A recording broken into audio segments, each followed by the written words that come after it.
राधा स्वामी दयाल की दया, राधा स्वामी सहाय। सब भाई बंधुओं को हृदयपूर्वक राधा स्वामी।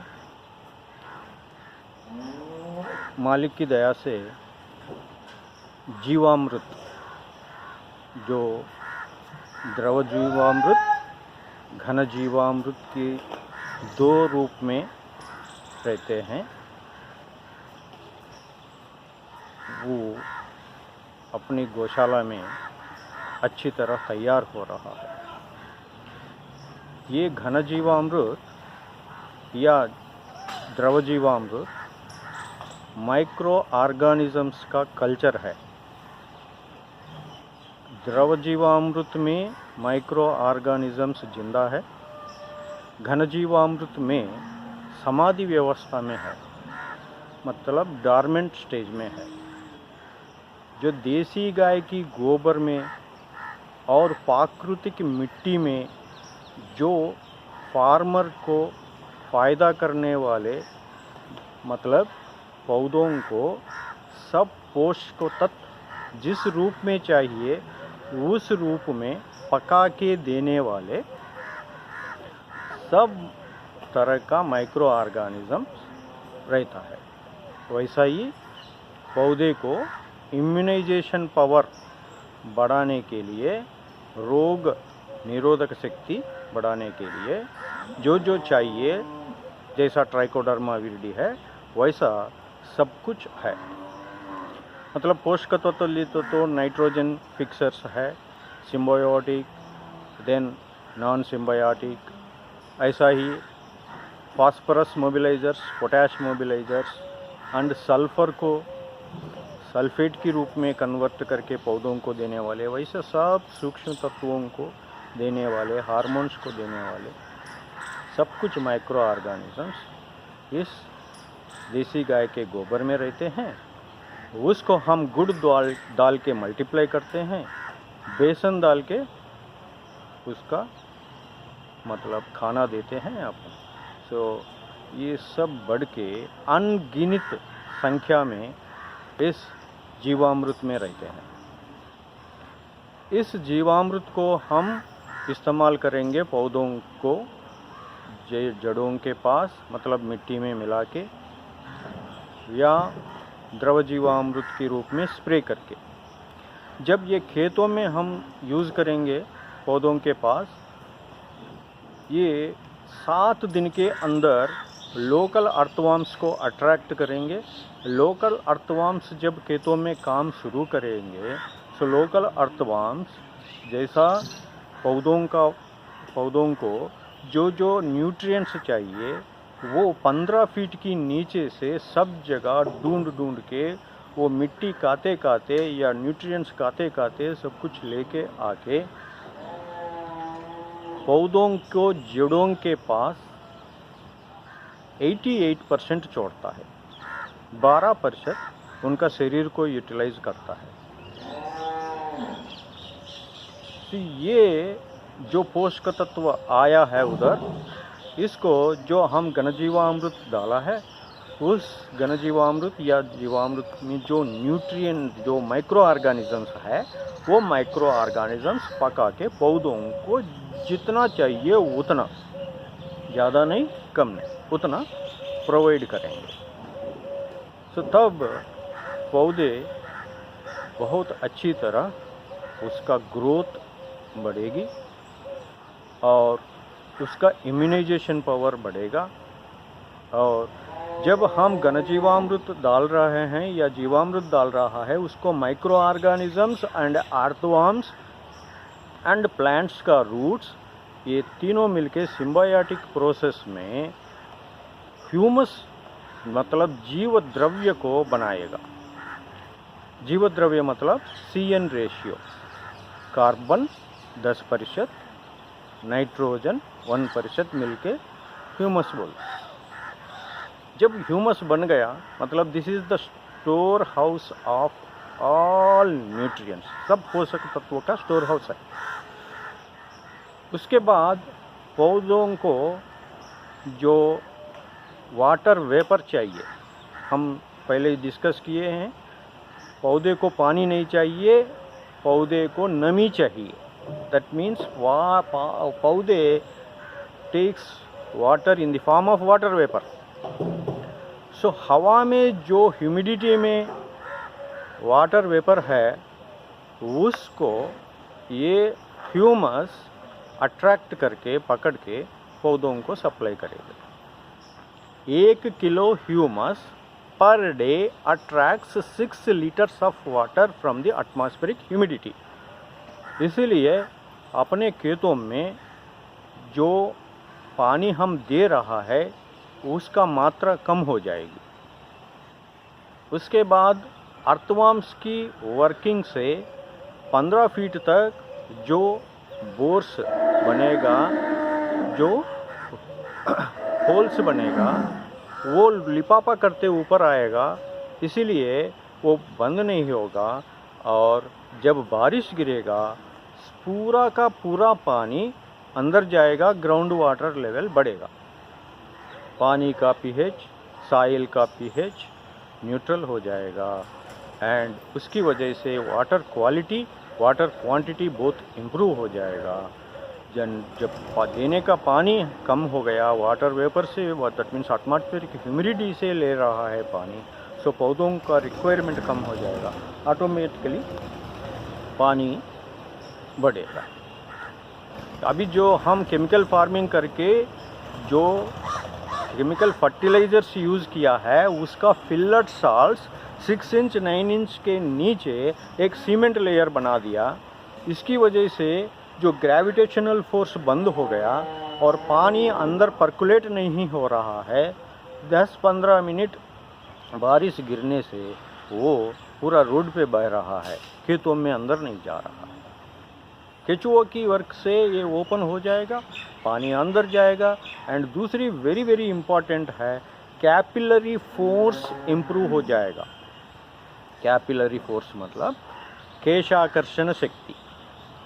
जो ऊपर की लेयर में पानी जब एवापोरेट हो जाएगा, एक डिप्रेशन बनेगा, नीचे का पानी वाटर वेपर के रूप में ऊपर आएगा, उधर डिप्रेशन बढ़ेगा, फिर आएगा, ऐसा ऐसा ऐसा वाटर टेबल जितना अंदर है, इवन 1000 फीट के नीचे भी है।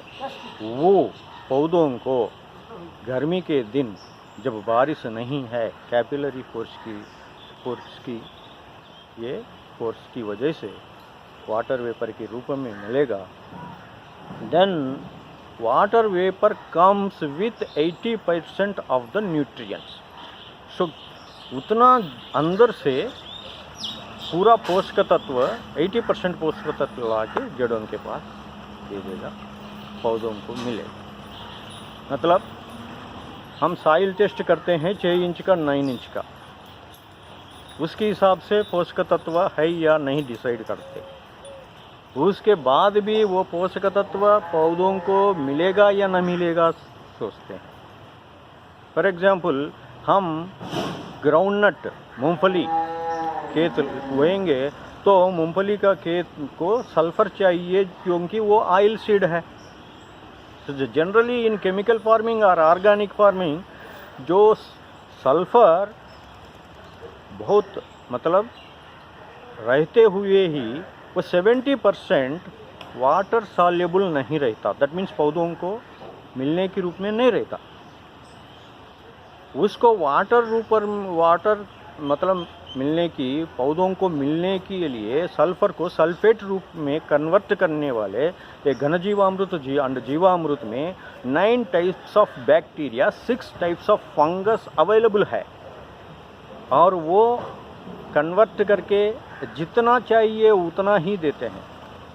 कोई भी पोषक तत्व है, वो सपोज एक ही खेत में गन्ना है, चना भी है, तो ये अपना माइक्रो ऑर्गेनिजम्स बहुत intelligently they will provide this nutrients, that is पोषक तत्व, जितना किस पौधे को चाहिए उतना ही प्रोवाइड करेगा, ज़्यादा नहीं और कम नहीं। उसके बाद सपोज नाइट्रोजन ज़्यादा हो गया, प्रिपरेशन में इतना माइक्रो ऑर्गेनिजम्स है, सब कुछ है, बना दिया, तो उसको एक्सेस को डीनाइट्रीफाइंग करने वाला डीनाइट्रीफाइंग बैक्टीरिया भी है,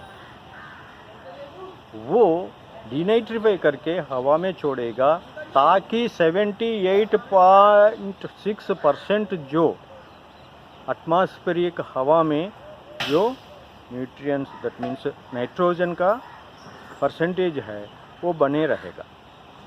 100 साल पहले भी 78.6% है, अभी भी है और 100 साल पर बाद भी रहेगा।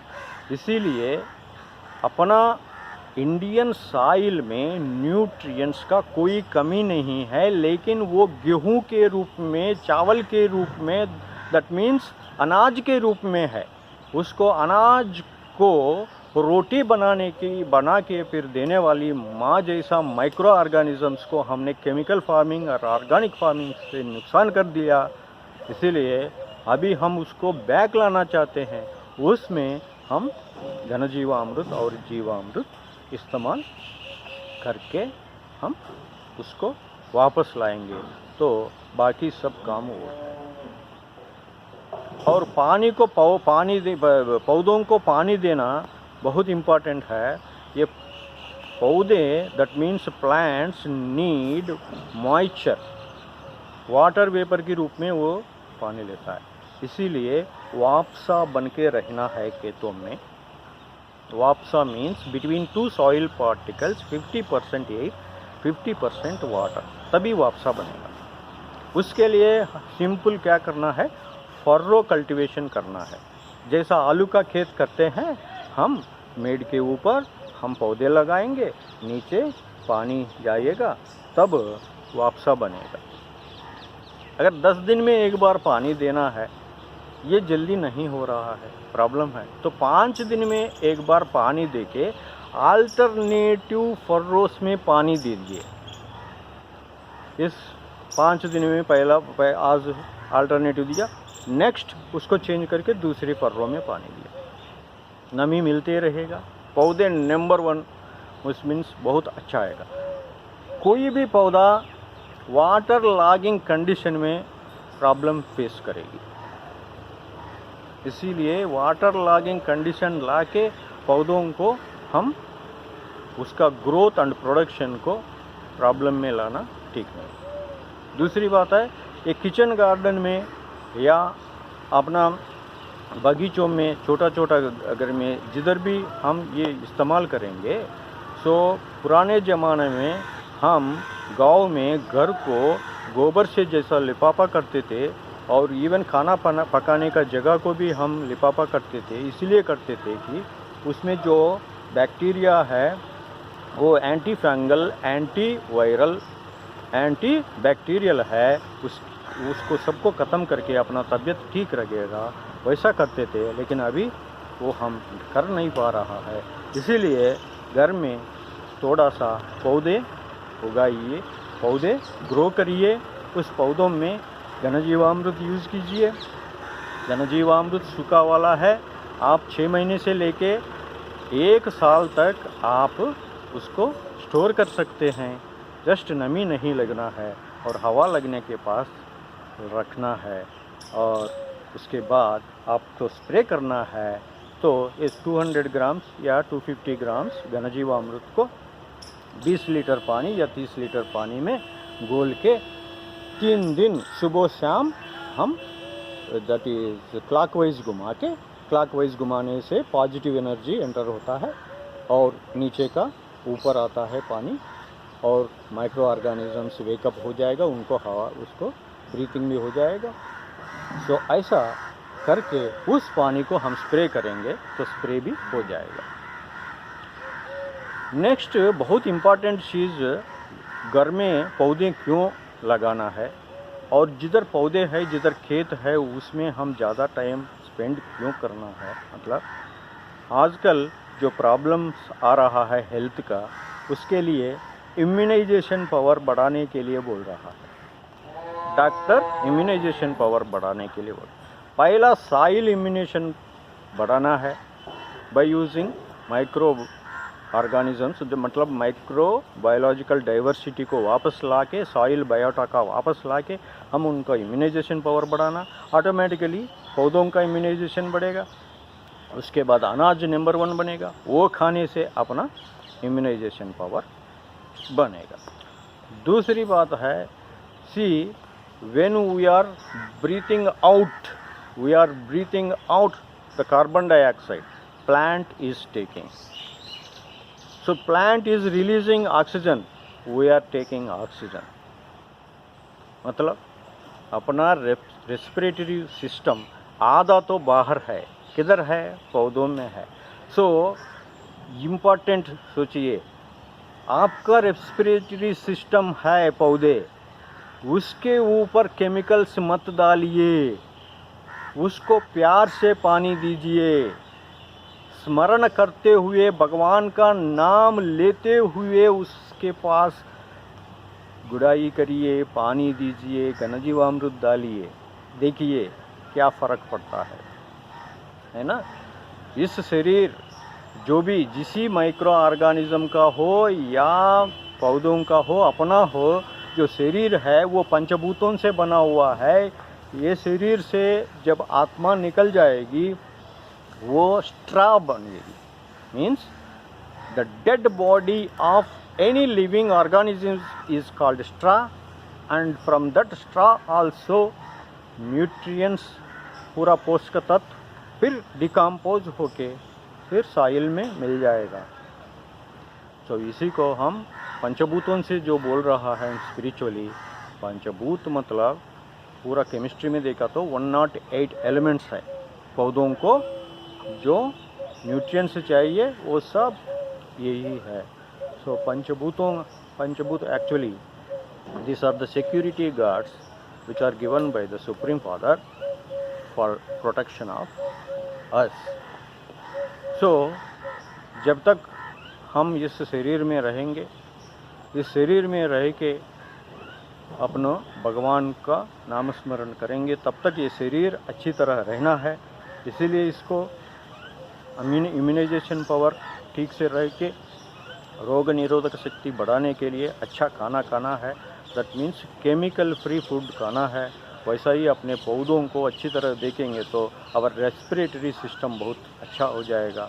इसीलिए सब लोग, सब मेरे भाई बंधु इसको पूरा अंडरस्टैंड करके इसका इस्तेमाल करना शुरू कर दीजिए। और आपको कोई भी डाउट है और मेरा और वीडियोस बनाया है मैं, कोई भी कमर्शियल नहीं है, पूरा सेवा के रूप में मैंने बनाया है। तो आप देखिए। और नेचुरल फार्मिंग, जिनको भगवान को नहीं मानते हैं वो नेचुरल फार्मिंग बोलेगा, जो भगवान को मानते हैं वो स्पिरिचुअल फार्मिंग बोलेगा। तो आप ये सीखिए, सिखाइए और natural that is spiritual farming को आगे बढ़ा दीजिए। घनजीवामृत इस्तेमाल करना आप शुरू कर दीजिए, तो आपका हेल्थ ठीक हो जाएगा। राधा स्वामी, राधा स्वामी।